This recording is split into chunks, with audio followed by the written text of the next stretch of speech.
Hello everyone, CAA ভারতে চালু হয়েছে এবং আবেদনও চলছে। অনেকজন আবেদনও করেছে। তার মধ্যে থেকে 14 জনকে ভারতীয় নাগরিকত্ব দিল সরকার। আরও 300 জনকে নাগরিকত্ব দিবে ঘোষণা করেছে স্বরাষ্ট্রমন্ত্রী অমিত শাহর। এই ব্যাপারে কি বলেছে আমি সম্পূর্ণ আলোচনা করব, আপনারা শেষ পর্যন্ত দেখবেন। দেখার আগে যারা নতুন আছেন চ্যানেলটাকে সাবস্ক্রাইব করে দিবেন, আর যারা ফেসবুক থেকে দেখবেন অবশ্যই পেজটাকে ফলো করবেন। বলেছে দেখুন, ভোটের মাঝে সংশোধিত নাগরিকত্ব আইনের ব্যবহারে শংসাপত্র। প্রথমবার 14 জন শরণার্থীকে নাগরিকত্ব দিল কেন্দ্র।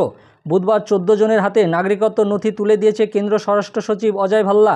বিরোধী দলগুলির আপত্তিতে মোদী সরকার যে মোটে কান দিচ্ছে না, সেই বার্তা দিল শাসক বিজেপি।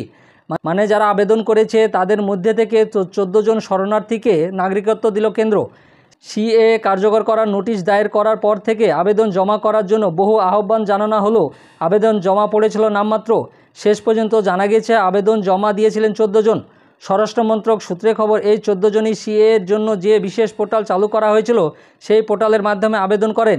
নথি যাচাইয়ের পর তাদের নাগরিকত্ব দেওয়ার সিদ্ধান্ত না হয়। তাদের শুভেচ্ছা জানিয়েছেন স্বরাষ্ট্র সচিব অজয় ভাল্লা।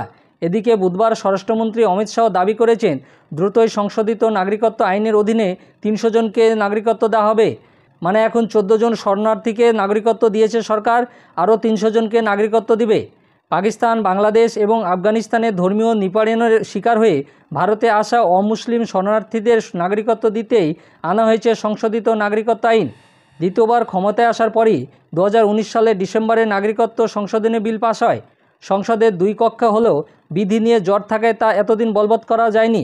2014 সালের 31শে ডিসেম্বরের মধ্যে বাংলাদেশ, পাকিস্তান, আফগানিস্তানের মতো দেশ থেকে যে সমস্ত অমুসলিম, হিন্দু, শিখ, খ্রিস্টান, বৌদ্ধ, জৈন বা পার্সি ধর্মাবলম্বী ব্যক্তি ধর্মীয় অত্যাচারের শিকার হয়ে এদেশে এসে আশ্রয় নিয়েছেন এবং অন্তত 5 বছর ভারতে কাটিয়েছেন, তারা নাগরিকত্ব শংসাপত্র পেতে সিএএতে আবেদন জানাতে পারেন বলে ইতিমধ্যে জানিয়েছে কেন্দ্র।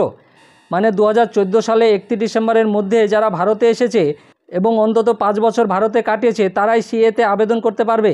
গত 11ই মার্চ গেজেট নোটিফিকেশন করে প্রায় 4 বছর পর বিতর্কিত এই আইন কার্যকর হয়।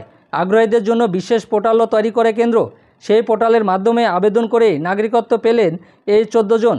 তবে এর মাধ্যমে যে ধর্মের ভিত্তিতে নাগরিকত্ব দেওয়ার পথে হাঁটতে চাইছে কেন্দ্র, সেই ইস্যুতে সরব বিরোধী দলগুলি। কিছুদিন আগে জন্মের শংসাপত্রে বাবা এবং মায়ের ধর্মের উল্লেখ আলাদাভাবে করার জন্য নির্দেশ দেওয়া হয় কেন্দ্রের তরফে। মানে শিশুর জন্ম সার্টিফিকেটে আপনার শিশুর ধর্ম এবং বাবা মায়ের ধর্মের উল্লেখ থাকতে হবে। এবং আপনাদেরকে আমি আগের ভিডিওতে জানিয়েছি এবং আপনারা সেই ভিডিওটা আপনারা অবশ্যই দেখে নেবেন। তার মাধ্যমেও প্রকৃতপক্ষে বাবা মায়ের ধর্ম পরিচয় জেনে এবং তার সাহায্যে তাদের নাগরিকত্ব তল্লাশ করে আসলে সিএএ এবং পরবর্তীতে এনআরসি কার্যকরের পথে হাঁটতে চলেছে মোদী সরকার, তা নিয়ে বিরোধীরা নিশ্চিত। 1955 সালে যে নাগরিকত্ব আইন আনা হয় তাতে অবশ্য কোনো ধর্মের উল্লেখ ছিল না। 2019 সালে কেন্দ্র সরকার যে সংশোধিত নাগরিকত্ব আইন পাশ করিয়েছে তাতে স্পষ্টতই ধর্মের উল্লেখ আছে, আর সেটাতেই আপত্তি ছিল মমতা সহ বিরোধীদের।